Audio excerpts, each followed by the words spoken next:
आपका मकसद क्या है कि जब इस प्रोविजन है कि डायरेक्ट मैनेजमेंट 5 साल ले सकते हैं, आप 5 साल लेकर वक्फ बोर्ड को बर्बाद कर देंगे। अच्छा, और एक चीज मालूम मानक साहब आपको क्या हुआ?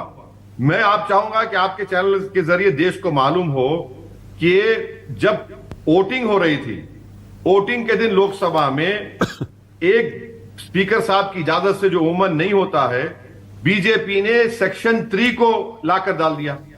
सेक्शन 3 को इंक्लूड किया। सेक्शन 3D क्या है? जितने मॉन्यूमेंट्स हैं, एंशिएंट मॉन्यूमेंट प्रिजर्वेशन एक्ट और एएसएमआर एक्ट में जो एएसआई के हैं, वो अब वक्फ नहीं रहेंगे। अब संभल की मस्जिद, जब ये अब कानून बन गया, कल उसका पोर्टल पर रजिस्ट्रेशन नहीं होगा। क्यों नहीं होगा? क्योंकि वो एएसआई की मॉन्यूमेंट है। वक्फ मेरे इसमें वक्त चले गया।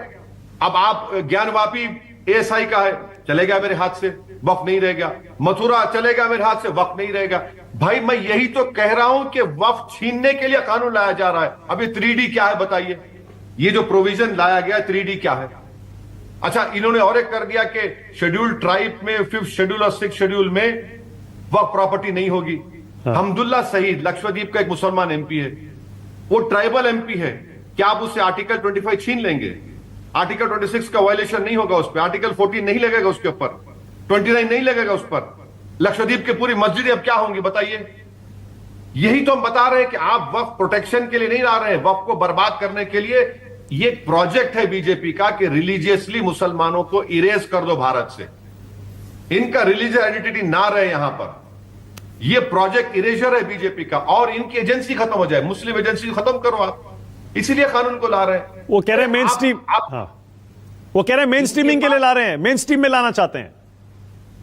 अरे भैया, तुम एक एमपी को नहीं जिता पाते, हाँ? तुम्हारे अलायंस के पास एक मुसलमान एमपी नहीं है। तुम कौन सा चॉकलेट हमारे मुंह में डालने की कोशिश कर रहे हो? कौन सा चॉकलेट? अच्छा, आपको मालूम नफरत की मिसाल क्या है? उत्तर प्रदेश में एक महिला औरत अस्पताल में बैठकर ऐसा नमाज के तरीके में बैठ गई।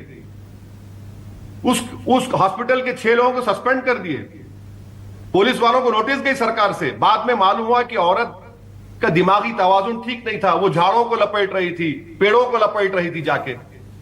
ये नफरत हो चुकी है। अरे भाई, सरकार तो मेंटली स्टेबल है ना, आप तो इंसाफ करिए। आप देख लिए किसी को सजदा करिए। ट्रेन में कोई बैठ के कुरान पढ़ा, पकड़ के पीट दिया उसको। रोड पे हम नमाज नहीं पढ़ सकते, मगर हेलीकॉप्टर से फूल बरसाए जाएंगे कांवड़ यात्रा के लिए। ये इंसाफ है थोड़ी? बताइए आप।